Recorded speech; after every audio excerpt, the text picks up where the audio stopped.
Hyunwoo Kim stepped through the massive doors and felt his breath catch in his throat. The grand assembly hall stretched out before him like nothing he had ever seen on Earth. The ceiling was so high that clouds seemed to form near the top. Crystal walls caught light from 3 different suns and threw rainbows across the floor. But it was not the size that made him stop. It was the silence. Hundreds of alien beings filled the hall. Some looked like walking trees with silver bark. Others floated in the air like jellyfish made of light. Near the center, creatures that looked like giant crabs covered in jewels clicked their claws together. But when Hyunwoo walked in, they all stopped talking. Every single one of them turned to look at him. "This is normal," whispered So-min Park, his aide. She had been to the assembly before, but only for small meetings. They always do this when humans arrive. Hyunwoo tried to smile and wave, but the silence felt heavy. It was like being in a library where everyone was afraid to make noise. He had expected the aliens to be curious about humans. He had not expected them to act scared. Taejun Lee walked up to them. He had been Earth's representative for 5 years now. His hair was gray at the edges, and he moved like someone who had learned to be careful about everything he did. "Welcome to galactic politics," Taejun said. "How does it feel to be the most important person in the room?" "Important?" Hyunwoo looked around again. "They look like they want to run away from me." "They do," Taejun said. "But they also need you to speak first. Watch this." Taejun led them toward a group of tall, thin aliens with skin like glass. Their leader was beautiful in a way that hurt to look at directly. Light seemed to flow through her body in patterns that changed every few seconds. The glass-skinned alien watched them approach. Her companions moved closer to her, like they were trying to protect her. But from what? Hyunwoo was just a man in a simple black suit. "Good morning," Hyunwoo said because he did not know what else to say. The relief on the alien's face was instant. Her shoulders dropped, and the light in her skin shifted to warmer colors. "Good morning, honored human," she said. Her voice sounded like wind chimes. "I am called Shimmer of Dawn by your people. We welcome you to this gathering." "Thank you," Hyunwoo said. "I'm Hyunwoo Kim. This is my first time here." "We are honored by your presence," Shimmer of Dawn said. "May your words bring wisdom to our discussions." As they talked, Hyunwoo noticed other aliens listening to their conversation. Not just the glass-skinned ones, but creatures from all over the hall. They moved closer like they were hungry for something. After a few minutes, Taejun guided them away. "You did well," he said. "But we should keep moving. Everyone will want to hear you speak today." "I don't understand," Hyunwoo said. "Why do they wait for humans to talk first? What's so special about our voices?" Taejun stopped walking. Around them, aliens continued their own conversations, but Hyunwoo noticed they kept glancing over at the human group. "Da-un," Taejun called. A woman with short black hair and thick glasses came over. She carried a tablet covered in notes and measurements. "Da-yun Cho?" She introduced herself to Hyunwoo. "I study alien behavior. I've been watching the patterns here for 2 years. "And what have you learned?" Hyunwoo asked. Da-un looked around the hall. "Every species here has a different way of starting conversations. The Crystalline Confederacy, those rock-like beings over there, they begin by sharing mathematical proofs. It's like showing their intelligence first," she pointed to another group. "The Nexari always start with dominance displays. They make themselves look bigger and show their weapons. It's about proving who's stronger." "And humans?" Hyunwoo asked. "We just talk," Da-un said. "We say hello. We ask how someone is feeling. We share stories about our day. It seems simple, but to them it's revolutionary." So-min Park frowned. "Revolutionary? We're just being polite." "Exactly," Taejun said. "Most alien species don't have small talk. They don't share personal feelings with strangers. When humans do it naturally, it breaks down barriers that have existed for thousands of years." They walked toward another group of aliens. These ones looked like they were made of metal and gears. Steam came out of small pipes along their bodies. When Hyunwoo approached, they went completely still. "Hello," Hyunwoo said. "I'm new here. This place is amazing." One of the metal beings made a sound like a factory whistle. "Amazing?" It asked in a voice like grinding steel. "You find our assembly amazing?" "Yes," Hyunwoo said. "I've never seen anything like it. The way the light moves through the walls, and how all these different people can meet in one place. It's wonderful." The metal being's pipes released a long stream of steam. "Wonderful," it repeated like it was learning a new word. "We had not considered wonderful." More steam came out and other metal beings gathered around. They began making clicking and whirring sounds to each other. Hyunwoo got the feeling they were excited, but he could not be sure. What just happened? He asked Da-eun as they moved away. You did something the mechanical collective has never experienced, she said. You shared an emotional response to their home. They think in terms of efficiency and function. Beauty and wonder are new concepts for them. The day continued like this. Everywhere they went, aliens waited for Hyunwoo to speak first. Each time, his simple human words seemed to unlock something in them. They became more relaxed, more willing to share their own thoughts. A group of floating creatures that looked like living clouds told them about their home world where it rained music. The jeweled crab-like beings shared stories about their children learning to build crystal gardens. Even the most serious-looking aliens began to smile, or at least Hyunwoo thought they were smiling. By the end of the day, Hyunwoo's head was spinning with new information. He had talked to beings from 40 different worlds. Each conversation had started the same way, with him saying something simple and them relaxing as soon as he did. I still don't understand why, he told Taijun as they prepared to leave. What makes human words so special? Taijun looked out at the great hall where aliens were still gathered in groups talking more freely than they had at the start of the day. They're afraid of us, Taijun said, but not because we're dangerous. They're afraid because we do something they've never learned how to do, which is, we show them who we really are, Taijun said. No games, no tests, no proving anything. We just connect. And that scares them because they want it so badly, but they don't know how to do it themselves. As they walked toward the exit, Hyunwoo heard Shimmer of Dawn call his name. She floated over to them, her glass skin now glowing with warm golden light. Thank you, she said. Your words today helped my people remember something we had forgotten. What's that? Hyunwoo asked. That talking to strangers can be a gift instead of a challenge, she said. We will remember this. Walking back to their ship, Hyunwoo finally understood why the aliens waited for humans to speak first. It was not about fear or respect or rules. It was about hope. Hope that someone would show them how to connect across the vast distances between worlds, between species, between hearts. Tomorrow, he would speak first again, and maybe slowly the aliens would learn to speak first too. 50 years ago, Jin Ho-seo was just 23 years old and scared out of his mind. He sat at the communications desk of Earth's first real spaceship, the one that could travel faster than light. His hand shook as he watched the alien ship approach on the screen. The ship was huge, 10 times bigger than theirs. It looked like a giant metal lizard with weapons sticking out all over its surface. Red lights blinked along its sides like angry eyes. They're trying to talk to us, Jin-ho said to Captain Won-sik-nam, but I can't understand any of it. Mireille Jung, the team's language expert, leaned over his shoulder. She had been studying alien signals for months, trying to prepare for this moment, but nothing had prepared them for the reality of it. It's not just words, she said. They're sending sounds, images, even what feels like emotions. It's like they're trying to push their thoughts directly into our heads. The alien sounds coming through the speakers were terrifying. Deep roars mixed with sharp hissing noises. It sounded like a dragon was trying to eat their ship. Are they threatening us? Captain Won-sik asked. I think so, Mireille said. But I also think this is just how they say hello. The alien ship moved closer. Through the window, they could see smaller ships coming toward them. The smaller ships had weapons too, all pointed at the human vessel. Captain, Jin-ho said, I'm getting scared readings from all our systems. Those weapons could destroy us in seconds. Captain Won-sik looked at his small crew. There were only 12 humans on the ship. They had come to make contact with alien life, but they had expected to meet aliens who were more like them. These aliens seemed to think the universe was a war zone. Sir, Mireille said, I think they want us to respond. They keep repeating the same pattern of sounds. Can you tell what they mean? I think they want us to prove we're strong enough to talk to them. Like a test? Jin-ho listened to the alien sounds again. They were getting louder and more aggressive. It felt like someone was shouting at him in a language made of nightmares. But then something strange happened. Jin-ho stopped being afraid and started being curious. These were the first aliens humans had ever met. They were probably just as scared as he was.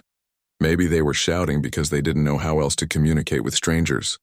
Captain, Jin-ho said, what if we don't try to sound strong? What if we just talk to them like people? People?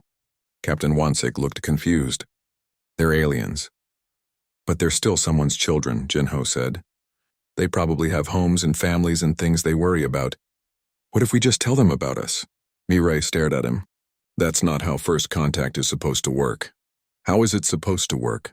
Jinho asked. Nobody had an answer for that. All their training had been about defending themselves or impressing the aliens with human technology. Nobody had talked about just being friendly. Jinho took a deep breath and pressed the button to send a message back to the alien ship. Hello, he said in Korean, then repeated it in English and 3 other languages. My name is Jinho Seo. I'm from a planet called Earth. This is my first time meeting anyone from another world, and I'm excited but also nervous. The alien sound stopped. The silence was so complete that Jinho thought their communication system had broken, but then Captain Wonsik pointed at the screen. The alien ships had stopped moving toward them. They're listening, Mirai whispered. Jinho kept talking. I grew up in a city called Seoul. In the mornings, the sun comes up over mountains and the whole city turns gold for a few minutes. My grandmother used to make soup that smelled like home. I always wondered if people on other planets watched their suns rise too. More silence from the aliens. I'm on this ship with 11 other people, Jinho continued. We're all scared and excited and honored to meet you. We don't know how you say hello on your world, but on ours we usually start by sharing something about ourselves. Jinho paused, then decided to be completely honest. The sounds you're making are frightening to us, but maybe our sounds are frightening to you too. I don't want to fight. I want to learn about your world and tell you about mine. For 5 full minutes nothing happened. The alien ships just floated there. Jinho began to worry that he had said something wrong. Then a new sound came through the speakers. It was still alien, but softer, less like roaring and more like talking. Mirai, Captain Wonsik said, are you getting this? Mirai was typing frantically on her computer. The pattern is completely different. It's like they switched to a different language. Or maybe a different way of thinking. The soft alien sounds continued for several minutes. Then they stopped and a new voice came through the speakers. This one spoke in broken but understandable English. Human Jinho Seo, the voice said. I am Scalebearer Vorthak of the Nixari Empire. Your words are strange to us. Strange how? Jinho asked. You speak of sunlight and grandmothers. You share fear and wonder. This is not how species prove their strength. Jinho thought about that. We're not trying to prove our strength. We're trying to prove our friendship. Another long pause. Friendship, the alien said like he was learning the word. You offer this to strangers? To those who might be enemies? Everyone starts as a stranger, Jinho said. But they don't have to stay strangers. Captain Wonsik was making frantic hand signals trying to get Jinho to stop talking. Military protocol said they should be more careful, more formal, but Jinho ignored him. What does the sunlight look like on your world? Jinho asked. The question seemed to surprise the alien. Our world has 2 suns. They are red, not yellow like yours. The light is angry, always angry. That sounds beautiful in its own way, Jinho said. I'd like to see it someday. You would like to visit our world? If you would have me, Jinho said. I'd like to see red sunlight and learn about your people. I'd like to know what your version of grandmother's soup tastes like. This time the pause was shorter. When the alien spoke again, his voice was different, still strange but warmer somehow. We do not have grandmothers, Scalebearer Vorthak said, but we have egg warmers. The eldest females who tell stories to the young. Their food is meaningful. I would love to hear those stories, Jinho said. Mirai was staring at her computer screen with wide eyes. Jinho, she whispered. Their ship's weapons are powering down. Human Jinho Seo, Scalebearer Vorthak said. You speak in ways we do not understand. But your words make us feel curious instead of cautious. Curious is good, Jinho said. Curious means we want to learn. Yes, the alien said. We want to learn. Your species is different. Over the next few hours, Jinho continued talking with Scalebearer Vorthak. He learned that the Nixari had been the strongest military power in their part of the galaxy for 300 years. They were used to other species either attacking them or surrendering to them immediately. But humans did neither. Humans talked about sunrises and food and feelings. They shared personal stories with complete strangers. They offered friendship before they even knew if the aliens were dangerous.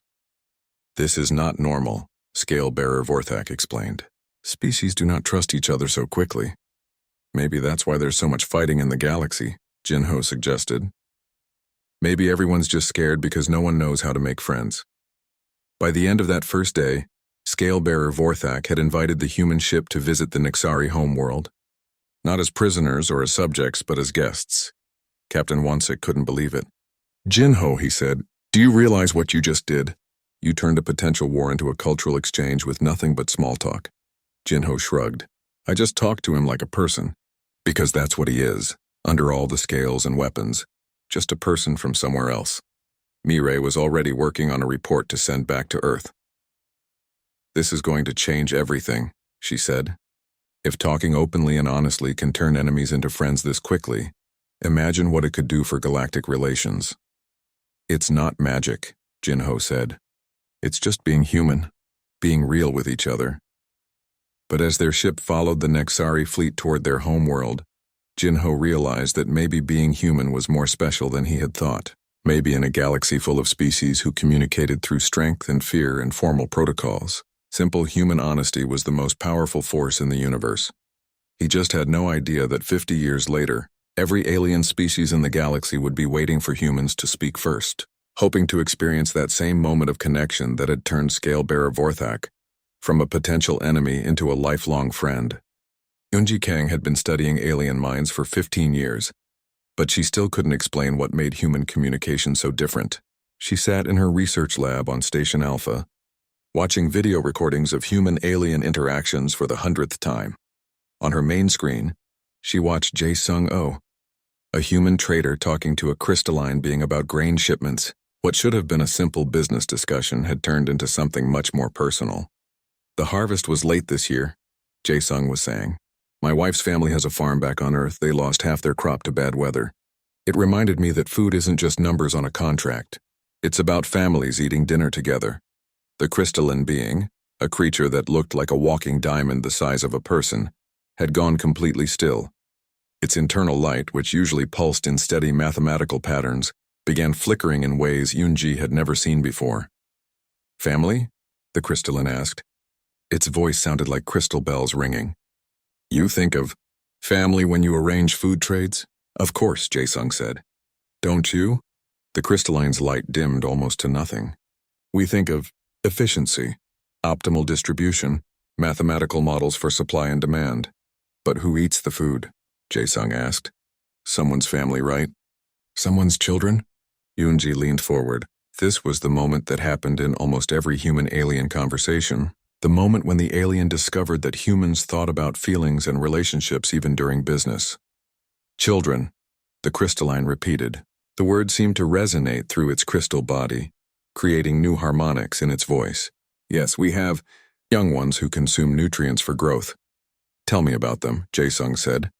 And then something amazing happened. The crystalline being, whose species was known for only communicating in mathematical formulas, began describing its young in terms of light and beauty and hope. It talked about how the young one's inner light was brighter than adult light, how they made musical sounds when they were happy. Yoonji paused the recording. This pattern repeated across dozens of species. Humans would share something personal, and aliens would respond by sharing something personal too. It was like humans had a key that unlocked hidden parts of alien personalities. Her assistant, Yujin Bei, looked up from her own computer. I've been documenting these interactions for 3 months, she said. The pattern is always the same. Humans don't just exchange information, they exchange pieces of themselves. But why does that work so well? Unji asked. Why do aliens respond so strongly to human emotional honesty? Yujin pulled up another video. This one showed a human diplomat named Sang Ho An addressing a room full of aliens from different species. There had been a territorial dispute between two groups, the gaseous colonies and the metal shapers union. The conflict had been going on for months. Both sides had presented their cases using their traditional methods. The gaseous colonies had shared complex emotional broadcasts that felt like weather patterns in the mind. The metal shapers had built physical models showing optimal use of space and resources. Neither side could understand the other's argument. Then Sang Ho had stood up and asked to speak. Want to tell you about 2 children I saw yesterday, he began. They were playing in a sandbox. One child was building sandcastles. tall, beautiful structures with towers and walls. The other child was drawing patterns in the sand, circles and lines and shapes that meant something special to her. The room full of aliens had gone quiet, just like always happened when humans spoke. At first, the castle builder was angry because the pattern drawer was using his sand. The pattern drawer was upset because the castle builder was blocking her view of the sky. They both thought the other child was wrong. Sang-Ho had walked to the center of the room looking at both groups of aliens. But then something wonderful happened. The castle builder realized that the patterns made his castles look more beautiful. The pattern drawer saw that the castles gave her patterns meaning and structure. They weren't competing for the sandbox anymore. They were creating something together that was better than what either could make alone. Yoonji watched the aliens in the recording. She could see the exact moment when they understood. The gaseous colonies began shifting their colors in thoughtful patterns. The metal shapers started making small clicking sounds that meant they were interested. Your dispute isn't about territory, Sang-Ho had continued. It's about two different ways of creating beauty. The gaseous colonies create art with space and movement.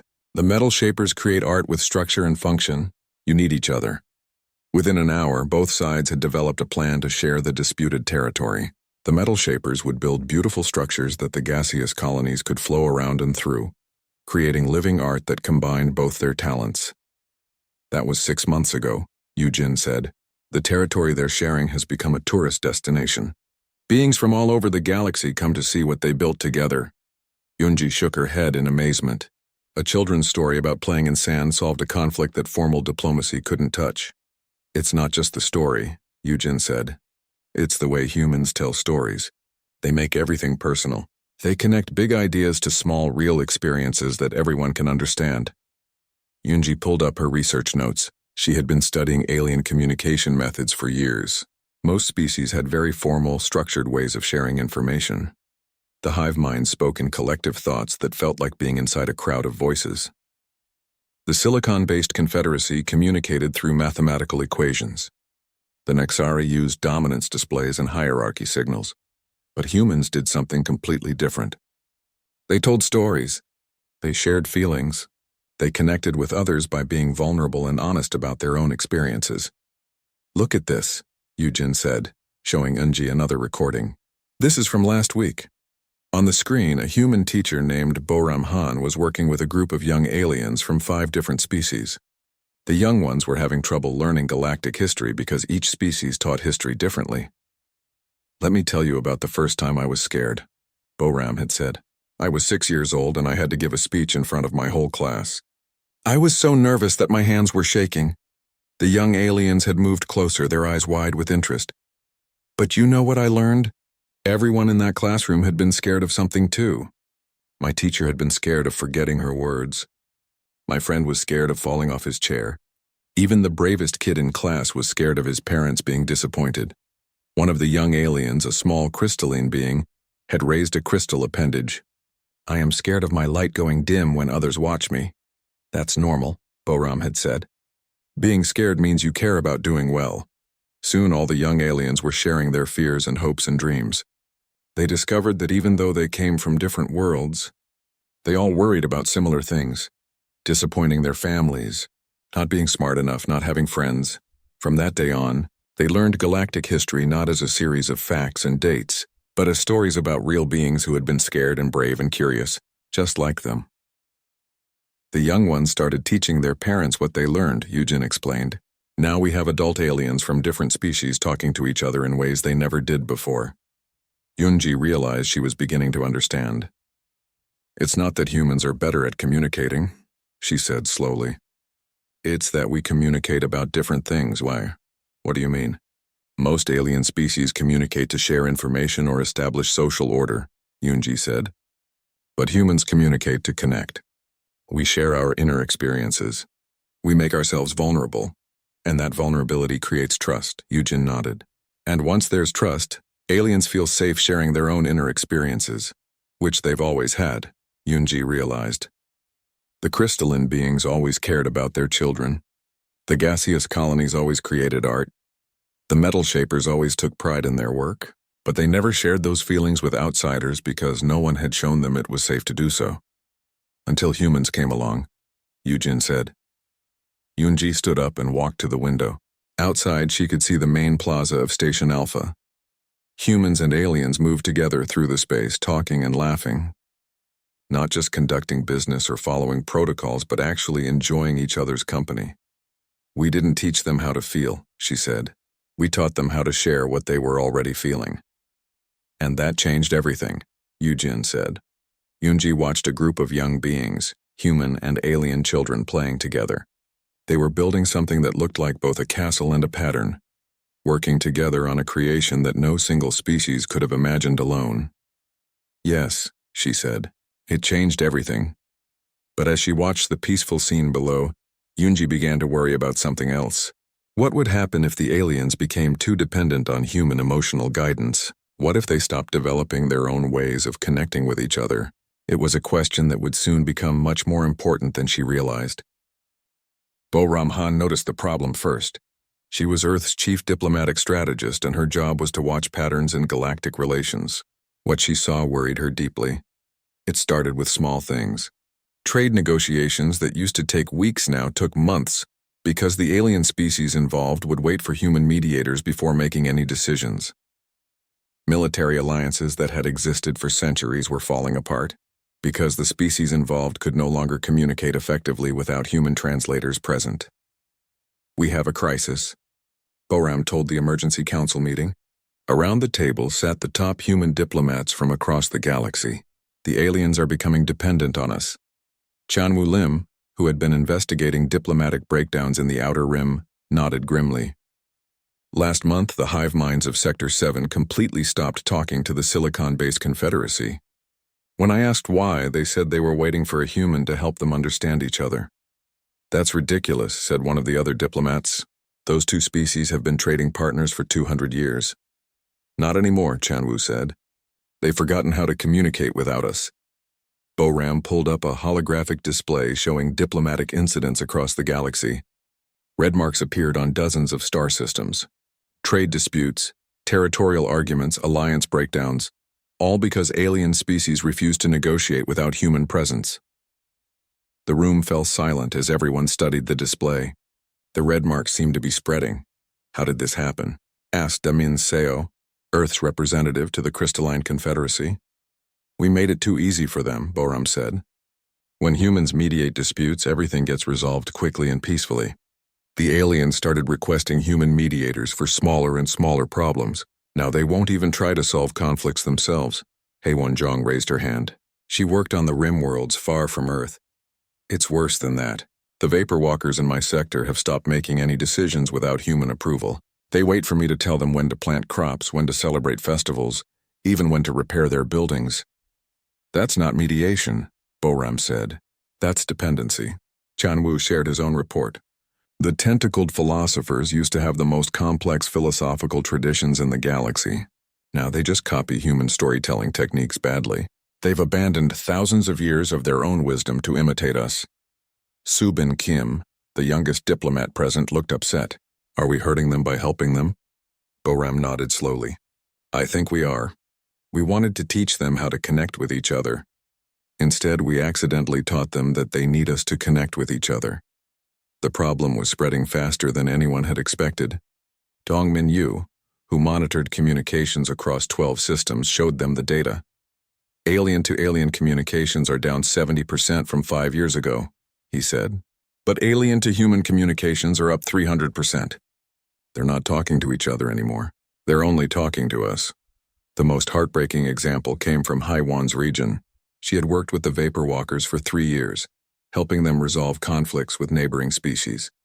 The Vapor Walkers were gentle beings who looked like living clouds of colored mist. They were naturally peaceful and had their own beautiful ways of communicating through color changes and scent patterns. But now they had stopped using their traditional communication methods entirely. They mimic human facial expressions even though they don't have faces, Haewon explained. They try to tell stories like humans do, but their stories don't make sense because they think in completely different patterns than we do. What happened to their original culture? Subin asked. They're losing it, Haewon said sadly. The young Vapor Walkers don't even know the old color language anymore.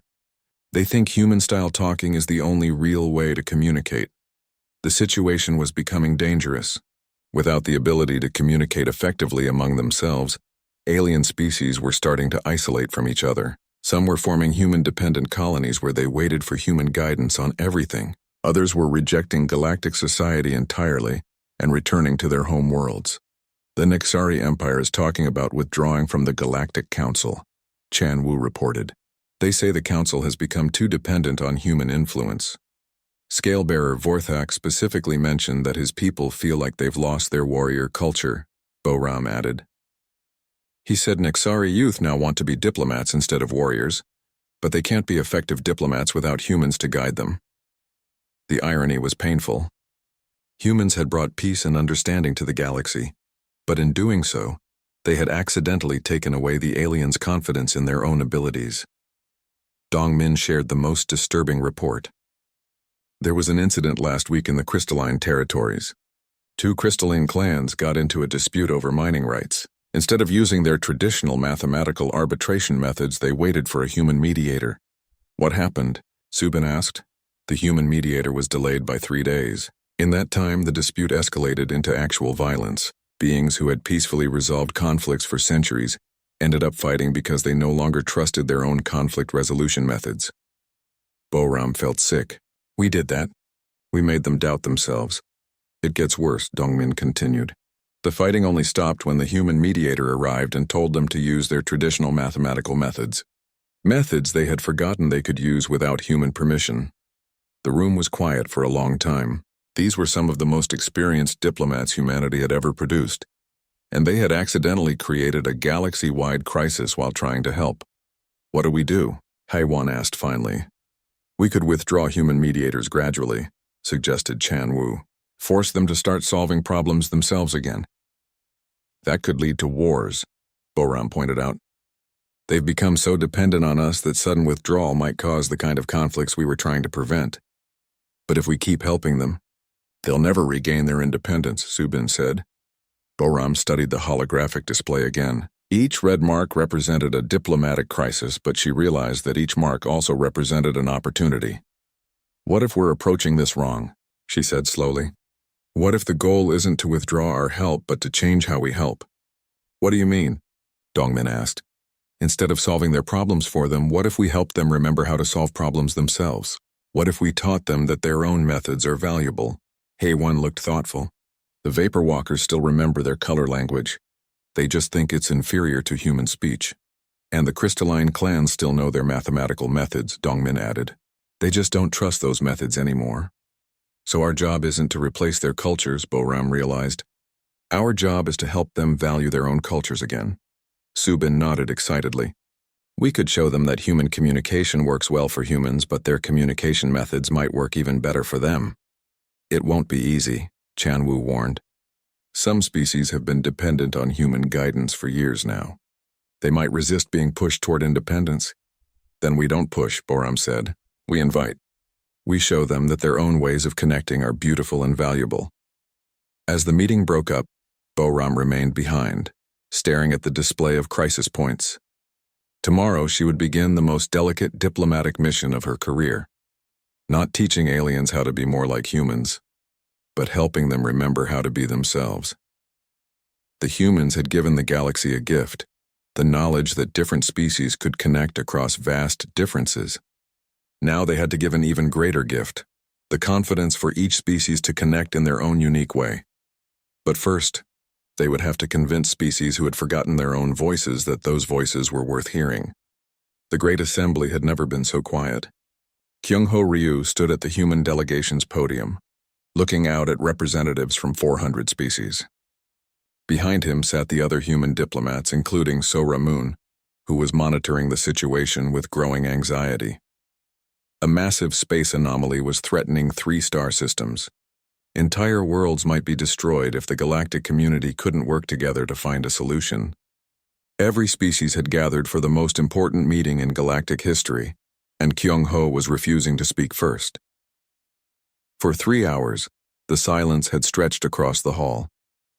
Alien representatives looked at the human delegation with confusion, then desperation, then anger.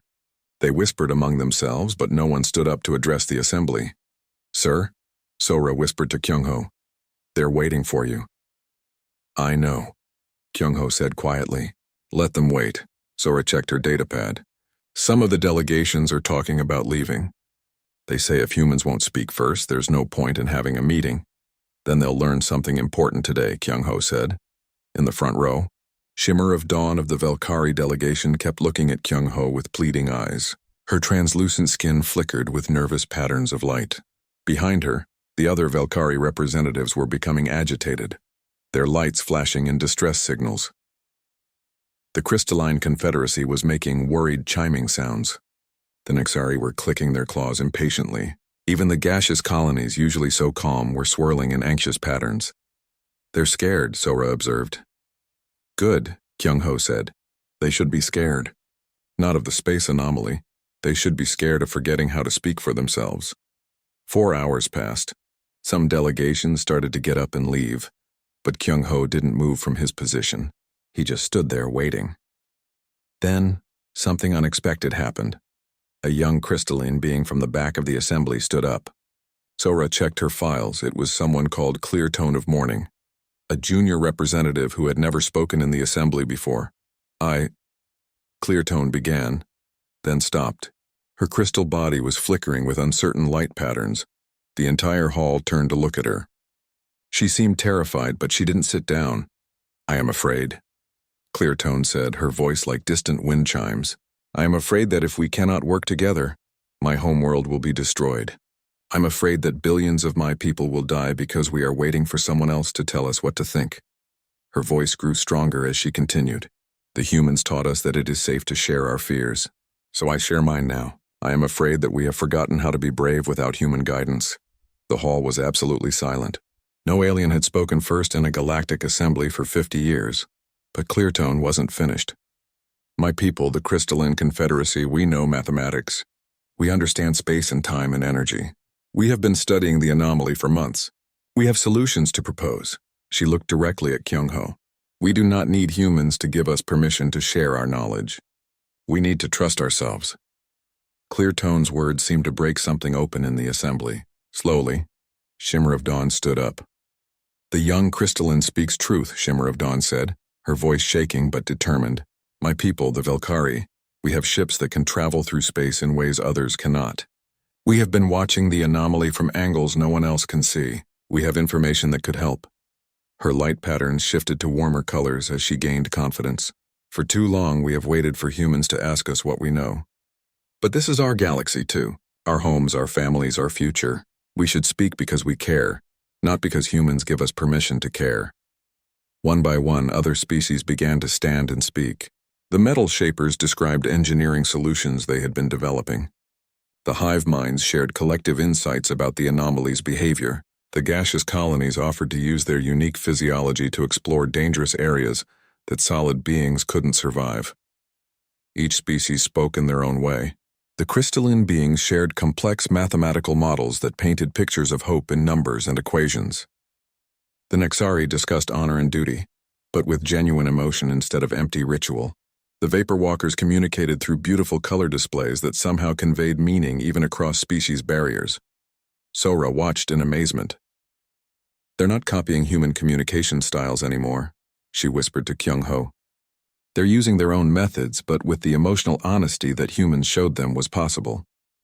Nari Song, Earth's xenocultural specialist, was frantically taking notes.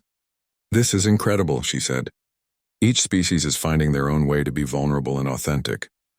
They're combining their traditional communication methods with human-style emotional openness." The tentacled philosophers, who had been unsuccessfully trying to copy human storytelling for years, began sharing wisdom in their own ancient way, through complex philosophical discussions that somehow felt warm and personal instead of cold and academic. "We have been trying to be like humans," one of them said, his tentacles weaving intricate patterns in the air. "But humans did not teach us to be like them. They taught us to be truly ourselves."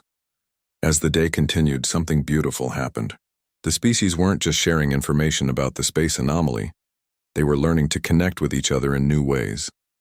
Ways that combined the best of their own cultures with the emotional, honesty they had learned from humans. The crystalline Confederacy and the gaseous colonies discovered that mathematical equations could be expressed through color and movement, creating a new form of communication that neither species could have developed alone. The Nexari and the Velkari found that discussions of honor could be enhanced by light displays that showed the deep emotions behind the concepts. Minsu Choi, documenting everything, realized that the species weren't becoming dependent on each other the way they had become dependent on humans. Instead, they were learning to enhance their own capabilities by borrowing freely from other cultures while maintaining their own identities. They're teaching each other, Minsu observed, not replacing their own ways of thinking, but adding new layers to them. By the end of the day, the galactic community had not only developed a comprehensive plan to deal with the space anomaly, but had also discovered new ways of working together. The crystalline mathematical models were enhanced by gaseous colony artistic intuition. Nexari engineering was improved by Velkari spatial awareness. Vapor Walker emotional sensitivity was combined with Metal Shaper practical solutions. When the assembly finally adjourned, Shimmer of Dawn approached Kyung-ho. "Human Kyung-ho," she said, "we understand now why you did not speak first today." "Do you?" Kyung-ho asked. "You were not refusing to help us," Shimmer of Dawn said. "You were helping us learn to help ourselves." Kyung-ho smiled. "You always could help yourselves. You just needed to remember that your voices matter." "But you will still speak first sometimes?" she asked, and there was something like hope in her light patterns. "Of course," Kyung-ho said. "Human voices are part of this galactic conversation too. But now when humans speak first, it won't be because you're waiting for permission. It will be because you choose to listen to what we have to offer, just as we choose to listen to you." Junho Han, who was training to be the next generation of human diplomats, understood what had changed. "We're not translators anymore," he said to Sora as they prepared to leave. "We're participants. What's the difference?" Sora asked. "Translators help other people communicate," Junho explained. "Participants join in the conversation as equals." As the species began to leave the assembly hall, they were still talking to each other. Not the formal, careful negotiations of the past, but real conversations. Crystalline beings were learning Vapor Walker color language. Nexari were teaching Metal Shapers about honor. Gaseous colonies were sharing poetry with Velkari. The galaxy had learned something important that day. The power of human communication wasn't in the words themselves, but in the courage to be genuine, vulnerable, and truly curious about others. And that courage, it turned out, was something every species could develop in their own way. The protocol would remain. Humans would still be invited to speak first in formal gatherings, not because other species needed permission, but because humans had given the galaxy a gift. They had shown everyone that it was safe to share who they really were. But now, when humans spoke first, they would be starting conversations, not controlling them. They would be opening doors, not holding keys. And in a galaxy where 400 different species had found their own voices while learning to truly listen to each other, that made all the difference. The space anomaly was resolved within months, thanks to the unprecedented cooperation between species. But more importantly, the galaxy had found something it hadn't even known it was missing: the joy of genuine friendship across the stars. And it all started with humans teaching aliens that the most powerful thing you can do with a voice is to use it to connect with someone else's heart.